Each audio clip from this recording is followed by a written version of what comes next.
સુરત ડિંડોલી પોલીસે કમિશનરના જાહેરનામા અનુસંધાને ભાડૂતોની નોંધણી ન કરાવનાર 15 મકાન માલિકો વિરુદ્ધ ડિંડોલી પોલીસે સાથે રાખીને કાયદેસરની કાર્યવાહી કરી છે। આ કાર્યવાહી ગુપ્તચર અહેવાલો અને સુરક્ષા ચિંતાઓને ધ્યાનમાં રાખીને કરવામાં આવી છે, કારણ કે અસામાજિક તત્વો ઘણી વખત નોંધણી વગરના ભાડૂત તરીકે ગુપ્ત આશ્રય લેતા હોવાની માહિતી સામે આવતી હોય છે।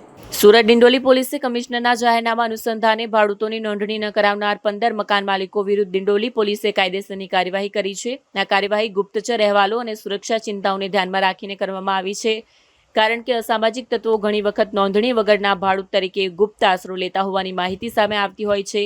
સુરત પોલીસ કમિશનર અનુપમસિંહ ગહેલોતે ખાસ પોલીસ કમિશનર વાબાંગ જામીર અને અન્ય વરિષ્ઠ અધિકારીઓના માર્ગદર્શન હેઠળ ડિંડોલી પોલીસ સ્ટેશનની સર્વેલન્સ ટીમે વિસ્તારમાં તપાસ કરી પોલીસ સબ ઇન્સ્પેક્ટર એલએચ મસાણીના નેતૃત્વમાં 3 ટીમો ગઠિત કરી ડિંડોલી વિસ્તારમાં ફરીને 15 મકાન માલિકોને શોધી કાઢ્યા, જેઓએ પોતાના ભાડૂતોની નોંધણી પોલીસ સ્ટેશનમાં કરાવેલી નહોતી।